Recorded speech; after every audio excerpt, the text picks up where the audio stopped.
Para sa mga bago dyan na hindi pamilyar sa ganitong format mga paps, ito yung ginagamit nilang format kapag sila ay lumalabas. Halimbawa, dumayo sila ng Parañaque, Las Piñas, Quezon City, Cavite, Laguna, ganyan. Itong format na to mga paps yung ginagamit nila, yung maliit lang para hindi kumain ng space. Ngayon, kung sakaling ito yung maaabotan ninyo na format, mga paps, kabisaduhin nyo lang din, pag-aralan nyo kung paano siya gawin. Dito naman mga paps, ang pinaka-diskarte dito, pag-aralan nyo mabuti kung paano gagamitin yung space dito mga paps. Kailangan talaga dito sa bawat ikot nyo rito, meron kayong buwelo na maganda. Kasi itong format na to, medyo makitid talaga to.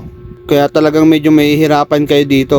Kaya mas maganda kung sakaling pag-aaralan nyo munang mabuti kung paano diskarte gagawin nyo rito. Tingnan nyo, panoorin natin to si Paps oh. Tingnan nyo ginawa niya dito sa 1, 2, 3, 4. So dito, yan, okay, very good. Number 2. Tinuturuan siya ng angkas niya kaya medyo mas maganda din yan. Kaso bibihira naman tayo makaka-encounter ng ganyan. So dito kailangan mo talaga bumilo dito dahil alanganin yan. Katulad yan, tukod na 2 pao. Diba? Tapos dito sa number 4, kailangan bumilo ka na din dyan. So pag ganyan, medyo alanganin, turok, ayan, medyo tukod-tukod din ang paa. So it means neto, malamang sa malamang retake talaga to si Paps. Ayan, tukod na naman siya dito sa part na to. So ayan, alanganin din kasi yung pihit niya rito. So ayun, gamitin nyo lagi, bumuelo kayo mga Paps.